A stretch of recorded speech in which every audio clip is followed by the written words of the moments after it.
आप देख रहे हैं शहर crime digital news channel. Vijaypur तहसील के बाटखेरा गांव में आया मगरमच्छ, ग्रामीणों में दहशत का माहौल। श्योपुर जिले के विजयपुर तहसील के अंतर्गत आने वाले ग्राम बाटखेरा में एक मगरमच्छ आ गया है, जिसको लेकर ग्रामीणों में दहशत का माहौल है। ग्रामीणों का कहना है कि उनके द्वारा वन विभाग को सूचना दी गई, लेकिन कोई भी वन विभाग का अधिकारी मौके पर नहीं पहुंचा। ग्रामीणों का कहना है कि जब वन विभाग से कोई भी अधिकारी मौके पर नहीं आया तो खुद ग्रामीण उस मगरमच्छ को पकड़कर ई रिक्शा में लेकर विजयपुर एसडीएम कार्यालय पहुंचे। एसडीएम कार्यालय लाने तक भी कोई अधिकारी वन विभाग से नहीं आया। उसके बाद ग्रामीण उस मगरमच्छ को लेकर नदी में छोड़ने चले गए हैं। इससे साफ साफ ये पता चलता है कि वन विभाग के अधिकारी अपने कर्तव्यों का पालन न करते हुए लापरवाही करते नजर आ रहे हैं। और ये गांववासी अपनी खुद की जिम्मेदारी से मगरमच्छ को पकड़ कर लाए हैं और खुद पर ही ये छोड़ने जा रहे हैं। प्रशासन का कोई सहयोग नहीं है।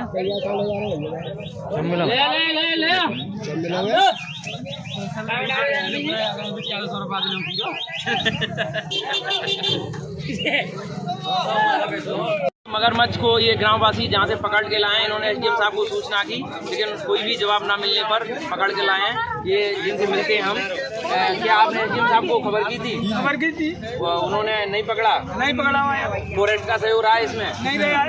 आपका नाम क्या है? मेरा नाम शिव सिंह कुशवाहा है। शिव सिंह कुशवाहा जी, यहाँ शिव सिंह कुशवाहा जी ने ये मगरमच्छ ग्रामवासियों के सहयोग से पकड़ा है। ये आप देख सकते हैं यहाँ पर, और इसमें फॉरेस्ट का कोई सहयोग नहीं रहा है। धन्यवाद शहर क्राइम न्यूज चैनल। विश्व पूज्य श्रीमद् भागवत कथा प्रारंभ। भागवत ज्ञान गंगा महोत्सव के अंतर्गत नगर के प्राचीन नरसिंह मंदिर पर और श्री राम मंदिर पर विश्व पूज्य ग्रंथ श्रीमद् भागवत कथा प्रारंभ। कथा के प्रारंभ में श्री राम मंदिर से भगवान ग्रंथ की एक शोभा यात्रा निकली, जो नगर के प्रमुख मार्ग से होते हुए प्राचीन नरसिंह मंदिर और श्री राम मंदिर पर पहुंची। विश्व पूज्य ग्रंथ श्रीमद् भागवत पुराण कथा का विधिवत पूजन कर स्थापना की। आपको बता दें कि इस 7 दिवसीय आयोजन को बड़ी धूमधाम के साथ मनाया जाता है। श्री नरसिंह मंदिर पर कथावाचक भागवत भूषण परम पूज्य मंगलेश्वर दास जी वैष्णव झकनावद वालों के मुखारविंद से और श्री राम मंदिर पर कथावाचक पंडित आशीष जी भारद्वाज के द्वारा कथा का रसपान कराया जा रहा है। आपको बता दें कि 7 दिवसीय आयोजन में श्री कृष्ण जन्म, रुक्मणी विवाह, वामन अवतार, कंस वध सहित कई प्रसंग आएंगे, जिससे बड़े उत्साह से मनाया जाएगा और कथा का समापन 18 सितंबर के दिन भव्य शोभा यात्रा के रूप में किया जाएगा। खरगोन जिले की पवित्र नगरी महेश्वर में नर्मदा नदी पर शाम के समय 3 युवक नग्न अवस्था में स्नान कर रहे थे। युवकों को इस अवस्था में देख घाट पर उपस्थित ग्रामीणों ने युवकों को नग्न स्नान करने वाले समझाइश के साथ ही डंडों से पिटाई की गई। ये वीडियो वायरल हो रहा है। युवक माफी मांगते हुए अपने कपड़े पहनकर भाग गए। जबकि नर्मदा नदी पर कहीं श्रद्धालु स्नान करने पहुंचते हैं, लेकिन इन युवकों की करतूत शर्मसार करने वाली थी, जिन्हें ग्रामीणों ने डंडों से पिटाई कर समझाइश दी है।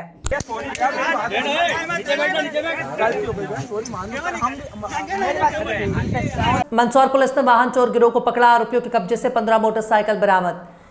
मंदसौर सिटी कोतवाली और वाईडी नगर पुलिस ने वाहन चोर गिरोह को गिरफ्तार किया। 6 आरोपियों के कब्जे से 10 लाख कीमत की 15 मोटरसाइकिल बरामद की है।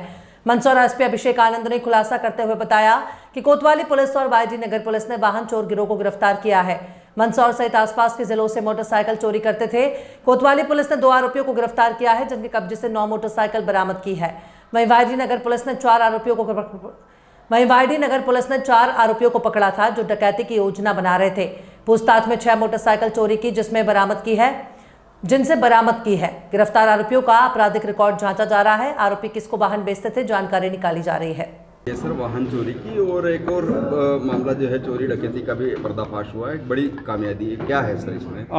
मंदसौर पुलिस को थाना कोतवाली और वाईडी नगर में अच्छी सफलता मिली है। वाहन चोरों के गिरोह को पकड़ा गया है। इसमें वाईडी नगर के द्वारा 4 आरोपी उनको पकड़ा गया, जिनसे जो टोटल 6 मोटरसाइकिल है वो बरामद की गई है। इसी तरह कोतवाली पुलिस के 2 आरोपियों को पकड़ा गया, इनसे 9 मोटरसाइकिल है, तो टोटल 15 मोटरसाइकिल, कीमत करीब 10 लाख रुपए इनको बरामद किया गया।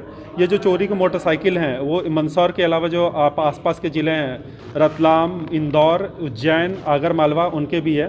तो और इनके जो आपराधिक रिकॉर्ड जब देखा गया तो इसमें एक व्यक्ति जो है, जो कोतवाली पुलिस के द्वारा पकड़ा गया है, उसके करीब 10 रिकॉर्ड उज्जैन में पाए गए हैं। तो इन सबको अब जो है गिरफ्तार करने के बाद इनसे अब आगे की जानकारी प्राप्त की जा रही है। ये मोटरसाइकिल है किसको बेचा है, इसके बारे में जानकारी प्राप्त की जा रही है। और जिनको बेचा होगा, इस अभी प्रारंभिक तौर पर राजस्थान के कुछ लोगों का नाम आ रहा है। तो जब जिनको बेचा होगा उनको भी इस केस में आरोपी बनाया जाएगा। पूरे मामले में कितने आरोपी टोटल जो कोतवाली के मामले में 2 आरोपी हैं और जो वाईडी नगर के केस में टोटल 4 आरोपी हैं।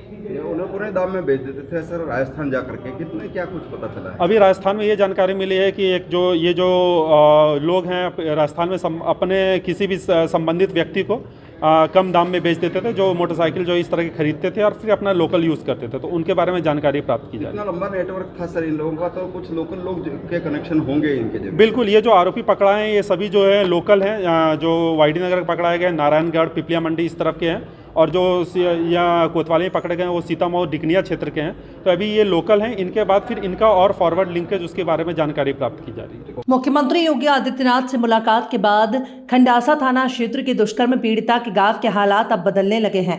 गांव में बिजली पहुंच गई है और सड़क की मरम्मत का कार्य भी प्रगति पर है। मंगलवार को पहली बार गांव में बिजली का बल्ब जलते ही ग्रामीण खुश हो गए। मुख्यमंत्री आदित्यनाथ से मुलाकात के बाद आज तहसीलदार के द्वारा पीड़िता के परिवार को 5 लाख रुपए का चेक प्रदान किया गया। तहसीलदार द्वारा चेक प्रदान करते समय उनके साथ बीकापुर विधायक अमित सिंह चौहान, मिल्कीपुर पूर्व विधायक बाबा गोरखनाथ आदि मौजूद रहे। बाबा गोरखनाथ ने अपनी ओर से भी पीड़ित परिवार को सहायता प्रदान की है।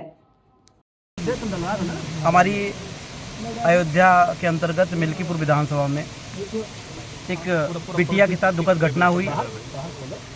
परसों हम लोग पीड़ित परिवार को लेके माननीय मुख्यमंत्री से मिले, तो इनकी व्यथा थी। माननीय मुख्यमंत्री से इन्होंने आग्रह किया, क्योंकि ये परिवार की दिनचर्या मजदूरी पे डिपेंडेंट है, तो इनका कहना था कि हमारी आर्थिक सहयोग हो जाए, हमारे गांव का रास्ता ख़राब है उसका रास्ता बन जाए, हमारे घर तक लाइट नहीं पहुंची है, बल्ब नहीं जला है, माननीय मुख्यमंत्री जी हमारे घर लाइट की व्यवस्था हो जाए, हमारा शौचालय ख़राब है उसकी मरम्मत हो जाए, इसके साथ साथ कुछ हमें अनुदान मिल जाए जिससे हम लोग अपने परिवार का पालन पोषण कर सके। माननीय मुख्यमंत्री तुरंत कहा कि हम परिवार को 5 लाख तक की सहायता उपलब्ध कराएंगे। आज हम लोग यहाँ पे आए और परिवार को 5, जो माननीय मुख्यमंत्री जी ने आग्रह किया था, 5 लाख का चेक उपलब्ध कराया। इसके साथ साथ विद्युतीकरण जो इन्होंने परसों कहा था, वो विद्युतीकरण इनके घर तक लाइट पहुँच गई है, लाइट जल भी गई है, और जो भी इनकी समस्याएं थी जल्द से जल्द उसका निवारण हो जाएगा। कसरावत में भारतीय जनता पार्टी द्वारा चलाए जा रहे सदस्यता अभियान में खरगोन बड़वानी लोकसभा के सांसद गजेंद्र सिंह पटेल भी सक्रिय भूमिका निभा रहे हैं। बुधवार को क्षेत्र के अलग अलग गांव में जाकर जनता को भाजपा की योजनाओं से अवगत करवाकर भाजपा के टोल फ्री नंबर पर मिस कॉल करवाकर सदस्य बनाया जा रहा है। साथ ही लोकसभा वासियों को सांसद पटेल द्वारा इंदौर मनमाड़ रेल परियोजना की सौगात दी। वहीं ग्राम बलगांव की जनता ने सांसद गजेंद्र सिंह पटेल का पुष्पमाला पहनाकर स्वागत वंदन किया। सांसद पटेल ने कांग्रेस पर जमकर निशाना साधा। आइए दिखाते हैं कि शहर क्राइम के संवाददाता ने सांसद गजेंद्र सिंह पटेल से बातचीत की तो सांसद ने क्या कहा।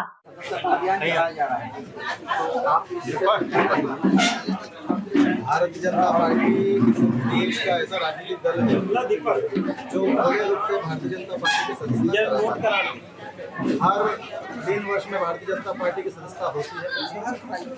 पूरे देश में, पूरी दुनिया का सबसे राजनीतिक दल है जिसके 18 करोड़ से भी ज़्यादा सदस्य भारतीय जनता पार्टी के हैं। ये पुनः सदस्यता अभियान शुरू हुआ है जिसमें 18 करोड़ सदस्य बने थे। जहाँ तक मैं हूँ, मुझे पुनः सदस्य बनना है, राजेश गोडरे जी को सदस्य बनना है, दीपक पटेल जी को सदस्य बनना है। ऐसे कई कार्यकर्ता जो पहले लंबे समय तक काम कर रहे हैं उनकी पुनः सदस्यता होने वाली है। और इस बार मिशन है भारतीय जनता पार्टी का कि हर गाँव के हर घर में भारतीय जनता पार्टी के सदस्य बने, क्योंकि ये एक ऐसा राजनीतिक दल है जिसमें खेत में काम करने वाला एक बेटा मध्य प्रदेश का मुख्यमंत्री शिवराज सिंह चौहान बन सकता है, और एक चाय बेचने वाला इस देश की कमान संभाल सकता है नरेंद्र मोदी, और एक पहाड़ और जंगल में रहने वाली बहन देश की राष्ट्रपति के पद पर द्रौपदी मुर्मू बन सकती है। इस प्रकार का राजनीतिक दल है यहाँ पर आम सामान्य व्यक्ति को भी सम्मान के रूप में देखा जाता है। सबका साथ और सबके विकास के आधार पर राजनीतिक दल काम करता है, और इसलिए मैं आज बलगांव में आया हूँ। मेरे साथ पार्टी के अन्य कार्यकर्ता लोग हैं। ये अभियान अभी 3 चरण में चलने वाला है, और आज 11 तारीख है। हर घर घर सदस्यता अभियान चलेगी 17 सितंबर तक। देश के प्रधानमंत्री नरेंद्र मोदी जी का जन्मदिन है 17 तारीख को। स्वच्छता ही सेवा है, इस संकल्प के साथ में 2 अक्टूबर तक ये अभियान चलने वाला है। और ये नवाचार अगर कोई राजनीतिक दल कर सकती है तो भाजपा कर सकती है।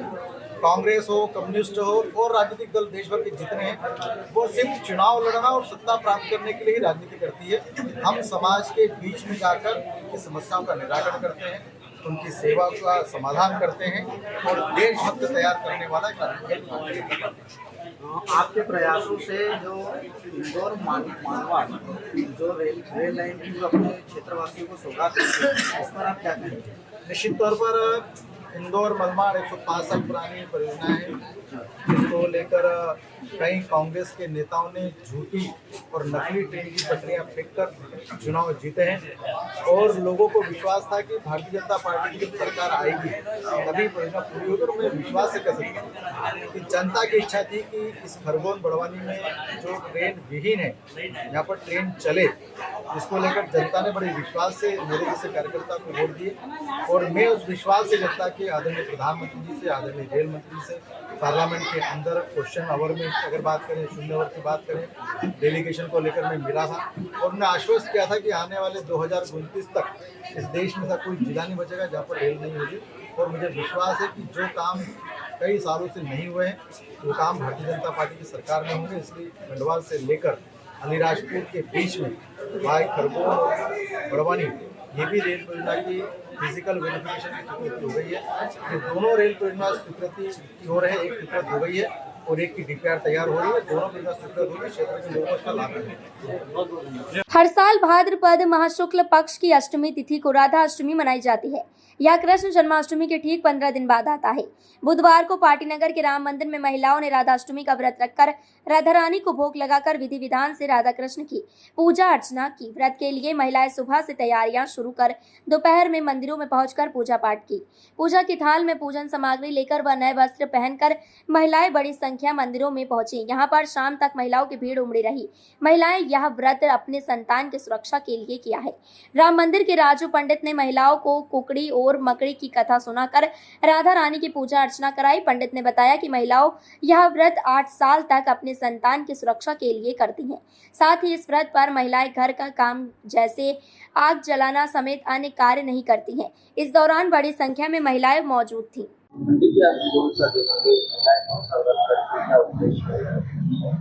पहले जय सीताराम। आज आमकारी अष्टमी का व्रत है। ये भादो महीने के शुक्ल पक्ष की अष्टमी को नारी जाति के द्वारा किया जाता है। इसमें नारी अपने बच्चों की सुरक्षा के लिए ये व्रत करती है। जो इसका 8 वर्ष के पश्चात इसका उज्जवल यानी उद्यापन किया जाता है। 8 वर्ष तक ये व्रत करना जरूरी होता है और उसके बाद उद्यापन में गाय के ग्वाले को वस्त्र, चप्पल, छाता, दक्षिणा, नारियल, भोजन जो भी अपनी यथाशक्ति प्रदान किया जाता है और इसका उद्यापन किया जाता है। इसके संबंध में पुरानी गाथा है, कुकड़ी और मकड़ी की कथा को सुनते हैं महिलाएं एवं इस व्रत को करती है। एवं उस व्रत करने के पश्चात ऐसी मान्यता है कि इसमें आग जलाना, घर का कोई काम करना ये वर्जित माना जाता है। ये लोक परंपरा है, लौकिक रीति है। उसके अनुसार ये व्रत अपनी बच्चों की सुरक्षा के हिसाब से व्रत किया जाता है। नारी जाति को अवश्य करना चाहिए। आमकारी अष्टमी के नाम से यह व्रत राधा अष्टमी भी कहा जाता है, बुधा अष्टमी भी कहा जाता है और आमकारी अष्टमी के नाम से यह कथा और यह व्रत प्रसिद्ध है। डिप्टी सीएम के क्षेत्र में मूलभूत सुविधाओं के लिए तरसे क्षेत्रवासी जाम लगाकर करना पड़ा प्रदर्शन। आश्वासन के बाद मामला हुआ शांत। भाजपा सरकार में प्रदेश के मुख्यमंत्री से लेकर बड़े नेता, पार्टी के पदाधिकारी चौराहों से लेकर आम सभाओं में अपने अपने क्षेत्र में हुए विकास कार्यों का खूब बखान करते हैं, तो कहीं जमीनी स्तर पर चंद जनप्रतिनिधियों की उदासीनता के चलते आम जन में आक्रोश पैदा हो रहा है और प्रदर्शन करने पर मजबूर करने में कोई कसर नहीं छोड़ रहे हैं। जी हाँ, हम बात कर रहे हैं प्रदेश के डिप्टी सीएम जगदीश देवड़ा की। मल्हारगढ़ विधानसभा क्षेत्र के अंतर्गत आने वाली नगर परिषद पिपलिया मंडी का मामला है। यहाँ क्षेत्रवासियों ने अपनी मूलभूत सुविधाओं को लेकर जाम लगाकर प्रदर्शन किया। आपको बता दें कि नगर परिषद पिपलिया मंडी के कुछ जनप्रतिनिधियों की कार्यशैली से आमजन में भाजपा सरकार द्वारा किए जा रहे अनेकों विकास कार्यों पर पानी फेरने का काम कर रहे हैं और फलस्वरूप मूलभूत सुविधाओं के लिए लोग सड़कों पर उतरने पर मजबूर हो गए हैं। आपको बता दें कि बुधवार को पिपलिया मंडी नगर परिषद के वार्ड क्रमांक 5 में स्थित टीला खेड़ा बालाजी मंदिर के पीछे रहने वाले दर्जनों से अधिक परिवारजनों द्वारा अपने वार्ड में सालों से बिजली, पानी, सड़क जैसी मूलभूत सुविधाओं के लिए मनासा मार्ग पर जाम लगाकर प्रदर्शन कर जिम्मेदार अधिकारियों को अवगत करवाना पड़ा। करीब 1 घंटे तक प्रदर्शन किया। इस दौरान बड़ी संख्या में पुलिस बल मौके पर पहुंचा। तभी मल्हारगढ़ तहसीलदार ब्रजेश मालवीय पटवारी दल के साथ मौके पर पहुंचे और वार्डवासियों से चर्चा कर हर समस्याओं के हल का आश्वासन दिया और मामला शांत कर यातायात सुचारू रूप से चालू करवाया। प्रदर्शन के दौरान तहसीलदार सहित पदाधिकारियों को क्षेत्र के रहवासियों द्वारा अपने वार्ड में ले जाकर मौका मुआयना करवाया तो वास्तविकता सामने आई कि आखिर इतनी गंभीर समस्याओं का सामना कर कैसे क्षेत्र के रहवासियों का अपना जीवन यापन कर रहे हैं। आपको बता दें कि नगर परिषद में मौजूद चंद जनप्रतिनिधियों की मनमानी कहें या उनकी उदासीनता एक दिन क्षेत्रीय बड़े नेताओं को झेलना पड़ सकती है। ये पिपलिया मंडी का जो वार्ड नंबर 5 है, वहाँ के जो रहवासी है उनकी नाली जो है कुछ चौक वगैरह हो जा रही थी कुछ कारणों से, तो जो संबंधित व्यक्ति थे वहाँ पे गए, हम लोग मौका देखा है, उसको मना किया कि भविष्य में कोई नाली वगैरह बंद ना करे। इसके अलावा वहाँ पर इसके लिए सीएमओ निर्देशित किया गया है मेरे द्वारा, उसमें जो हम लोग की तरफ से फैसिलिटीज प्रोवाइड किया सकते हैं संदर्भ अग्रिम कार्रवाई की जा रही है और आवेदकगण जो भी रहवासी थे हमारे उन सभी से जो भी उनकी मांगे हैं उस संदर्भ में उनसे आवेदन भी ले लिया है। अभी वहाँ पर जो था थोड़ा क्योंकि बारिश हो रही है, कच्चा रोड है, तो वहाँ फिलिंग वगैरह काम करवाए थे। रहवासी जो थे वो चाह रहे थे पक्का निर्माण हो जाए, तो अभी अग्रिम के लिए वहाँ पर टेम्परेरी बेसिस पे जो फिलिंग है वो हो जाए ताकि वहाँ पे कोई कीचड़ वगैरह ना हो, ये काम करवाने के लिए निर्देशित कर दिया है। क्या कुछ मांगे हैं आपकी और काहे के लिए प्रदर्शन किया जा रहा है? हमारे रोड के लिए प्रदर्शन किया जा रहा है। हमारा रोड तत्काल प्रभाव से बनाया जाए। एडीएम साहब से हमारा यही निवेदन है। नगर पंचायत से हम के थक गए हैं और प्रशासन कोई जुम्मा नहीं उठा रहा है। और उप मुख्यमंत्री श्री जगदीश देवड़ा ये बोल के गए थे चुनाव से पहले कि चुनाव के बाद आपका रोड बन जाएगा 1 महीने के अंदर अंदर। अभी तक कोई उसका सुन लेने नहीं आया और कई तरफ नारियल बहुत फोड़े हैं जगदीश जी देवड़ा ने, लेकिन यहाँ पर तो हमारा नारियल का पानी भी नहीं आया है। किस तरह की अभी क्या स्थिति है? अभी हमारी ये समस्या है कि सब रोड पे आने जाने में तकलीफ आ रही है, बच्चों को स्कूल जाने में तकलीफ आ रही है और ना हमारी बाइक निकल रही है ना वाहन निकल रहे हैं। हमारे धंधे पानी सब खराब चौपट हो चुके हैं। 20 दिन हो गए। तो आज क्या रास्ता अपनाया आपने? आज हमने ये रास्ता अपनाया, हमारे को एसडीएम साहब यहाँ आवे और लिखित में आवेदन दे कि हम 2 दिन में 4 दिन में आपका रोड सही करके दे रहे हैं। हमको दोनों तरफ नाली चाहिए और पूरा रोड 20 फीट का जो है वो कंप्लीट करके देवे। हमको एसडीएम गिरदावर साहब सब आवे और नपती करके रोड पूरा बना के देवे हमको। कौन सा मोहल्ला कौन सा वार्ड है आपका? क्या वार्ड नंबर 5 पुराना काचिया रोड है। ये राजस्व विभाग से स्वीकृत है। बाकी अभी तक इसकी कोई सुनवाई नहीं हुई है और हमको पैदल आने जाने में भी दिक्कत हो रही है। वाहन तो ठीक है, वाहन से तो नहीं हो रहा है, सारी दिक्कत हो रही है। बड़ी खबर आपको बता रहे हैं, जामगेट लूट मारपीट मामले में आया बड़ा मोड़। ट्रेनी ऑफिसर के साथ मौजूद महिलाओं के साथ आरोपियों ने किया गैंगरेप। बड़गोंदा थाने पर दर्ज हुआ एफआईआर। प्रकरण वरिष्ठ अधिकारियों ने ली घटना की जानकारी। इंदौर में महू के बड़गोंदा मामले में एसपी ग्रामीण हितिका वासल ने दी जानकारी। कहा महिला के साथियों ने गैंगरेप और दुष्कर्म की जताई आशंका। फिलहाल महिला बयान देने की स्थिति में नहीं है। महिला का मऊ के अस्पताल में मेडिकल टेस्ट भी करवाया गया है। 2 आरोपियों को हिरासत में ले लिया गया है। 6 अन्य आरोपियों की पहचान भी की जा चुकी है। सभी आसपास के ग्रामीण इलाकों के रहने वाले हैं। मामला गंभीर है, लिहाजा आरोपियों की पहचान उजागर नहीं कर सकते हैं। पूर्व में भी कई अपराधों में शामिल रहे हैं लूट और दुष्कर्म करने वाले आरोपी। मैम, महू के बड़गोंदा में क्या घटनाक्रम था और क्या स्थिति है पूरे मामले की? इसमें 4 लोगों द्वारा बताया गया कि वो जामगेट के पास जो आर्मी की फायरिंग रेंज है वहाँ पर देर रात घूमने के लिए गए थे। 2 पुरुष थे, 2 महिलाएं थी और वहाँ पर कुछ लोग आए और उन पे हमला किया और इनसे 10 लाख रुपए की मांग की। उन लोगों ने इनमें से 2 लोगों को जानने के लिए बोला और 10 लाख रुपए लाने के लिए बोला और वहाँ पर 2 लोगों को बंधक बनाया। फरियादी द्वारा बताया गया है कि जो उसके साथ लड़की वहाँ पर रुकी हुई थी उसको वो साइड पर ले गए थे आरोपी और उसको आशंका है कि उन्होंने उसके साथ कुछ गलत हरकत की है। लड़की ने अभी कथन नहीं दिए हैं और लड़की जब कथन देगी तो पूरी घटना जो है उसका और खुलासा होगा। इसमें पुलिस ने बहुत ही एफर्ट किया और तत्काल पुलिस वहाँ पर मौके पे पहुँची और दोनों जो विक्टिम्स हैं उनको भी रेस्क्यू पुलिस ने ही किया था और पुलिस द्वारा ही उनको हॉस्पिटल लेकर जाया गया। इसमें 6 लोगों का नाम पुलिस के सामने आ चुका है जिन्होंने ये वारदात की है और 2 लोग गिरफ्तार भी हो चुके हैं। बाकी जो शेष 4 आरोपी हैं उनको भी पुलिस जल्दी गिरफ्तार कर लेगी। ये आरोपी कहाँ के हैं? ये आरोपी जो हैं वो उसी थाना एरिया से आसपास के लगे हुए थाना क्षेत्रों के हैं, 15 किलोमीटर के रेडियस में, और पुलिस लगातार इसमें सर्चिंग कर रही है। महिलाओं के साथ गलत काम भी किया गया है? ऐसी आशंका जो है वो फरियादी द्वारा जाहिर की गई है। फरियादिया जो है उसके कथन अभी नहीं लिए जा सके हैं क्योंकि फरियादिया ने अभी कथन देने से मना किया है। हॉस्पिटल में नहीं, वो घर पे है।